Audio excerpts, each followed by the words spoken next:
அத்வைத சித்தாந்தத்தை பின்பற்றுவோரிடையிலேயே உலகம் சத்தியம் என்று சிலரும் அசத்தியம் என்று சிலரும் கூறுகின்றனர். இதன் முடிவு என்ன? இது ஒரு நல்ல கேள்விதான். எல்லா கேள்வியும் நல்ல கேள்வி. இது ஜென்ரலாவே இந்த சாஸ்திரம் படிக்கிறவங்களுக்கு இருக்கக்கூடிய ஒரு கான்ஃபிளிக்ட் இது.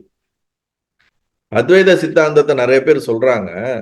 அதுல சில பேர் இந்த உலகம் சத்தியம்னு சொல்றாங்க, இந்த சில பேர் இந்த உலகத்தை அசத்தியம்னு சொல்றாங்க. ஆனா அவங்க ரெண்டு பேருமே அத்வைதத்தை தான் ப்ரமோட் பண்றாங்க, அதை டீச் பண்றாங்க. இதை எப்படி புரிஞ்சுக்கிறது? கன்ஃபியூஸ் பண்றாங்களே அப்படிங்கிற மாதிரி வரும்போது பகவான் சொல்றாரு, அடிப்படையாம் ஆத்மாவை உணராது வெறும் நாமரூப பிரபஞ்சத்தை காணுங்கள், அது அசத்தியம். அதாவது அப்சல்யூட் கான்சியஸ்னஸ் அப்படிங்கிற அந்த எக்ஸ்பீரியன்ஸ் அவர்களுக்கு நடக்காத வரைக்கும், அவர்கள் அதை உணராத வரைக்கும், இந்த உலகம் நாம ரூபம், நேம் அண்ட் ஃபார்ம்ல தான் உருவான இந்த உலகத்தை அசத்தியம் என்று, இது பொய் என்று தான் இதை நாம அப்ரோச் பண்ண வேண்டும். புரியுதுங்களா? இந்த how to approach the every திங்கிறத அவர் சொல்றார். அதிஷ்டானத்தோடு உலகை காணினும் உலகம் பிரம்மமயமாகவே ஆகும். ஆரோபித்தருக்கு அதிஷ்டானத்திற்கு அந்நியமா இருப்பது.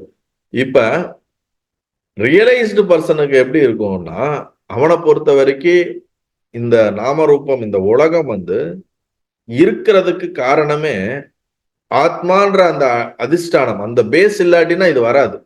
ஸ்கிரீன் இல்லாட்டி அதுல ப்ரொஜெக்ட் பண்ண முடியாது. புரியுதுங்களா? அதுல பிக்சர் தெரியாது. அப்ப ஸ்கிரீன் தான் பேஸ், அதுல இமேஜ் அப்பியர் ஆகிறதுக்கு. அப்ப இந்த இமேஜ் அப்பியர் ஆகிறதுனாலே அது ஸ்கிரீன் தான் இருக்குது. ஸ்கிரீன் தான் இந்த இமேஜ் அப்பியர் ஆகிறதுக்கு ரூட்டா இருக்கிறதுனால இந்த இமேஜும் சரி அந்த ஸ்கிரீனும் எல்லாம் ஒண்ணுதான் அப்படிங்கிற கோணத்துல பார்த்தோம் என்றால் இந்த உலகமானது பிரம்மமாகவே இருக்கும். இது எல்லாமே கான்சியஸ்னஸ் தான். இது அசத்தியம்னு நெக்லெக்ட் பண்றதுக்கு இதுல ஒன்னும் இல்லை. எல்லாமே கான்சியஸ்னஸா மட்டும்தான் இருக்க முடியும். நான் இருந்தாதான் என் மனசு என்னோட உடம்பு இயங்குறது. நான்ற உணர்வே இல்லாட்டி இது இயங்காது இல்லை. அப்ப நானும் இந்த உடம்புக்கு எல்லாம் ஒரு யூனிட் தானே அப்படிங்கிற கோணத்துல பார்த்தா பிரம்மமும் இந்த உலகம் இது எல்லாமே ஒண்ணுதான் அப்படிங்கிற கான்டெஸ்ட்ல அதை பார்க்கணும் அப்படிங்கிறாரு.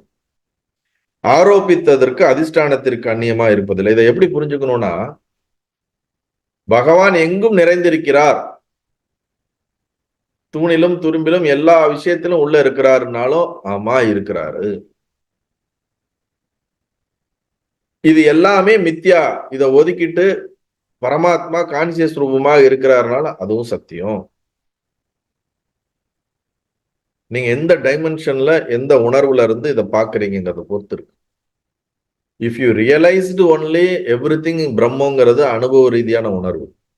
அப்படி இல்லாம இது எல்லாம் பிரம்மோன்னு நீங்க எடுத்துக்கிட்டீங்கன்னா அதாவது ரியலைஸ்டு பண்ணாம இட்ஸ் ஒன்லி நாலேஜ், ஒரு அறிவு.